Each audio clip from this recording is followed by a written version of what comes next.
Dr. Stuart Berger was rich and famous. His business? Diet and staying younger longer. His most popular book was called Immune Power Diet. However, he died at 40 and he weighed 26 stone at the time of his death.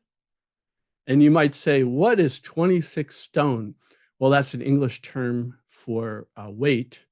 And it sounds like a lot. It sounds like he weighed more than 26 stones. And in fact, at the time of his death, Dr. Stuart Berger weighed 365 pounds. So today, we'll talk about avoiding the fake holistic doctor. So we'll return back to Stuart Berger in a minute. But in the course of my 35 years in practice of natural medicine, I've run across some fraudsters, medical doctors charging thousands of dollars for supplements, people who said they could cure cancer, and one woman said she could heal all abuse with one hypnosis session. One of the most confounding holistic doctors was not even a doctor. He was a Qigong practitioner. And Qigong basically is a movement and mind exercise from China. And some people believe that it has the ability to heal serious diseases, including cancer. And so what Dr. Leon did is he claimed that the combination of his proprietary Qigong techniques and reishi mushroom cured 50% of the people with cancer. And people like myself ask him, well, 50%, is that whether you do Western medicine or not? What's the success rate if you use Western medicine? 50%. What's the success rate of your practice healing cancer if you don't do Western medicine? 50%. So it's always 50%. And he was kind of a hustler. Dr. Leon charged about $100 a session. He saw something like 50 patients every day. He would do a Qigong healing. And what he did is he treated a person every day for a month, and then he had them do their own, which he charged them for. And then you were to continue taking the reishi mushroom and doing the Qigong practice in the comfort of your own home for the rest of your life. That was the treatment. Now, you might say, did Dr. Leon get 50% effectiveness curing cancer? No. But the interesting thing is he did get some results. And a colleague of mine referred more patients than I did to Dr. Leon. And we kind of said, he probably about 10% effective, and every one of those 10% effective were people who also did Western medicine. But there was a woman who had breast cancer who had lived like 10 years after Dr. Leon's treatment. And there was another cancer case of testicular cancer, but it was a young man. So maybe he would have been cured with Western medicine. And then there was a colon cancer patient that he felt that Dr. Leon extended his life by several years. So basically, so was he a fraud or was he not? I don't really know. I didn't necessarily like the way he always charged money. I didn't like the fact that if you were an old Chinese person, he would give you a discount and said maybe you didn't need to go every day. So you have to go every day or not every day, or only if you're not Chinese, you have to go every day. I don't know. It's very kind of confusing. But the bottom line is that's a case that's kind of really gray. We don't know. Now back to Stuart Berger. Stuart Berger was his best-selling book was The Immune Power Diet, and I believe I owned it, and I believe I looked through it. And that was before I knew that he used cocaine, how heavy he was, and the fact is he would charge between something like $3,000 to $5,000 for a 1-hour appointment with him. He's also known for formulating or writing about the Southampton diet. So maybe you've heard of the Southampton diet. And Dr. Berger's practice was in the 80s and I believe in the 90s. He's since deceased. So basically people, particularly mainstream people, did not like Dr. Berger. Number one, he was a medical doctor. Number two, I believe he went to either Harvard or Tufts, which is a top medical school. And the dean who chaired Harvard School of Public Health said that Berger was a student here. He did not take one single class in nutrition. He did no research on the physiology of dieting. And Dr. Stair is offended and embarrassed that he used the good name of Harvard as part of his sales pitch. And then Stuart Berger was never intimidated by adverse reactions. As a matter of fact, he told an interviewer, every time I sit down to start something new, I think to myself, I've gotten away with murder. This whole thing's a fraud. And then he basically went on to say, I'm right, and the medical establishment is all wrong. And that probably brought the wheels of justice of the medical system, to his door in the form of lawsuits and other things. So Dr. Berger was really popular again in the 80s. And one of the things is he actually did have a good idea. It's just that he was such a charlatan, such a huckster, and he charged so much money, and he didn't seem to put in practice what he was espousing. But what he was espousing was actually pretty good. He said the reason that most people are unhealthy is because of food allergies. And I will tell you, there's actually a good book one of my colleagues wrote called False Fat Diet by Elson Haas, Haas. And that's actually a good book on claiming that if you reduce food allergies, you'll reduce your weight. And I think that has worked out really well in the clinic. So Dr. Berger espoused detoxifying, which is basically food allergies, finding out your food allergies and avoiding them. Second, he basically suggested everybody lose weight. And the way you lose weight, if you actually went to Dr. Berger, is he'd say, well, just eat steamed vegetables. And so he was also known by some of his rich Manhattan clients as the broccoli man. So he basically had people on just steamed vegetables, lower caloric intake that people in concentration camps received. It's something like people in concentration camps got 600 calories a day.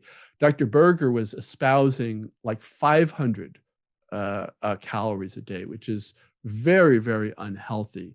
And then, of course, the last thing that Dr. Berger recommended is a lot of supplements. And again, people really complained when they spend $3,000 to $5,000 for a 1 hour consultation, and then on their way out the door, they'd be sold several thousand more dollars in supplements. So people really didn't like that. The next fraudulent holistic doctor I want to talk about is profiled in Melissa Boyd's excellent book called Blood Orange Night. And Melissa Boyd wrote this great book. I've read it. I'm probably going to read it a second time. It's so good. It's about a woman who has insomnia and is not able to sleep. She tries things like Ambien, and that doesn't work. And at the point where she's taking Ambien controlled release and 2 antihistamines before bed and only getting 2 hours of sleep a night, she decides to visit this holistic doctor who's supposedly helped her friend with infertility. So she goes to the holistic doctor, seems really nice. The office is really calm. And what he said is, I've got a great drug for you. She's, okay, well, I thought you were going to suggest something holistic, but sure, I'll take a great drug. It's called Ativan, and it's safe, and one of my patients has been on it for 10 years. What he didn't tell Melissa is that the patient that's been on it for 10 years is unable to get off of it. So anyway, he says it's a good drug. It's called Ativan. He starts her off on 2 milligrams. And she starts taking it, and the first couple of nights, she gets 6 or 7 hours of sleep a night, which is very rare for her. So she's really happy. But after a few months, she's back down to taking Ativan 2 milligrams at night, and then she's only getting 2 hours of sleep. So she goes back to the holistic doctor, only he's not around, he's traveling.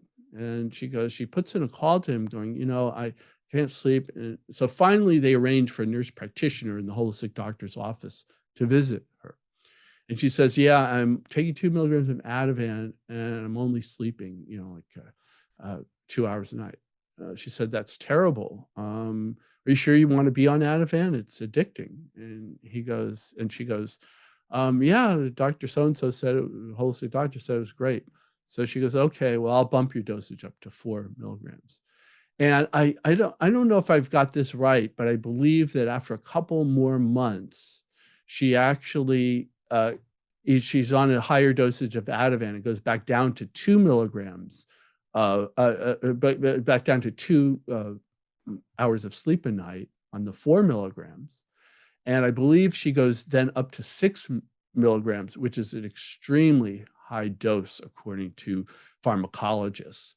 So bottom line is that then at the point where she's taking 6 milligrams and back down to only getting 2 hours of sleep a night, then she goes to an expert on benzodiazepine detoxification. So the doctor portrayed in Blood Orange Night was a fake holistic doctor. Instead of, he had a nice office, he had a lot of wood, he had fresh flowers in his office staff was nice environment, but he was rotten to the core, right? Rather than really help her sleep problem, he actually got her addicted on a very dangerous drug. So I want to just conclude with some thoughts about holistic doctors. And this could be, I should say, holistic practitioners, whether they be acupuncturists, chiropractors, naturopaths, or MDs.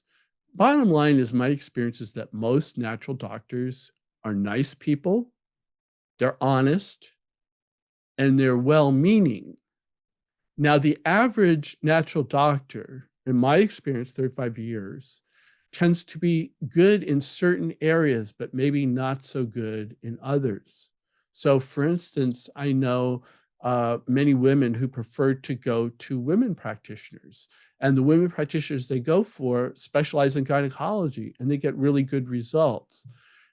Similarly, there was an acupuncturist in our community who specialized in headaches. And so if you went to him with like knee pain, not such good results, kind of average results. But if you went to him for headaches, it was really good. I mean, he got really great results with headaches. So I want to say that some techniques and some practitioners work better for other people than others. So I think that that's very important to keep in mind, because you might go to a natural therapist and not get good results. And then you think, well, all natural therapy doesn't work, but that's not the case. It's just that you didn't connect with the right person. So I think getting a referral, if you don't know who to go to in natural therapy, and I mean therapy meaning natural treatments, not just mind and body treatments I'm talking about. So get referrals from friends or family members. I really think that that's the best. Some people don't have any friends or family members that use natural medicine, and some of them are a little bit embarrassed that their MD relative will put them down for using alternative techniques. So if you can't get a referral from a friend or family member, a trusted health professional might be your next bet. Now, I want to say not just health professional, but trusted health professional. So I know some really great healers, and they don't refer to anybody because in their own mind, they're the greatest healer. And they do get really good results. But like people like Dr. Leon, they don't refer to anybody under any circumstances. And I don't think that's good. I think that the best doctors know who to refer to. And one of my friends that's no longer alive, Dr. Henry Golden in Los Angeles, one of his things that made him such a great doctor is referrals. He referred to Western medicine, alternative medicine, Chinese medicine, acupuncture. He referred very frequently. So you want to find somebody who has your best interests at heart. I doubt this is your HMO doctor, but it might be a friend who's a doctor. It might be a relative who's a doctor. So, and this is what happened. Actually, my dad did not believed in herbal medicine, but he didn't believe in chiropractic. They're just going to steal my money and maybe they'll make me worse. But my cousin, who's an MD, said, well, I go to the chiropractor when my back goes out. And when my dad's back went out by helping my disabled aunt, he went to the chiropractor that my cousin recommended, who's an MD. And ever since, my dad's been was going to, he's deceased, but he was using chiropractic once he found out it was helpful. So you want to make sure that somebody has your best interests at heart. If you go to a standard HMO, they don't know any natural health practitioners. So unfortunately, they might actually even put natural medicine down. Like, if they were so good, they'd be part of our network, but they're not. So the last thing I'll tell you about natural medicine practitioners is, do I feel that this person is congruent? So what I mean by that is, if you're going to dieting, you don't want to go to Dr. Stuart Berger, who's massively overweight, right? You might want to go to half-size Stuart Berger, who has struggles with his weight, but somebody who obviously doesn't, practice what they preach. That's not a good sign. And I'll tell you one of my personal stories is, I went to a guy, I've chronic tendonitis in my knee since I was 30. And I went to a guy who specialized in knees. He was really good, and he was holistic. There was two problems. He could not maintain eye contact. And that's not a good sign for natural medicine, because natural medicine is supposed to treat your mind, body, and spirit, not just look abstractly away from you and listen to what words you have to say. The second problem I had with this fake holistic doctor is, his office was like a cattle call, right? Like, he'd call all the morning patients in at 9 o'clock, and then at 11 o'clock, and it was up to you to wait 1 or 2 hours to get a 10-minute visit.